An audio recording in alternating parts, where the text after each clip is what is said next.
Welcome back to the channel and welcome to Wilmcote, just outside Stratford-upon-Avon, where we're stepping back in time to explore Mary Arden's house, the childhood home of Shakespeare's mother.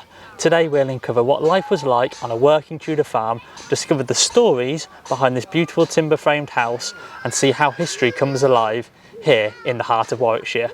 Come with me guys, let the adventure begin.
So guys, that brings us to the end of our journey through Mary Arden's house.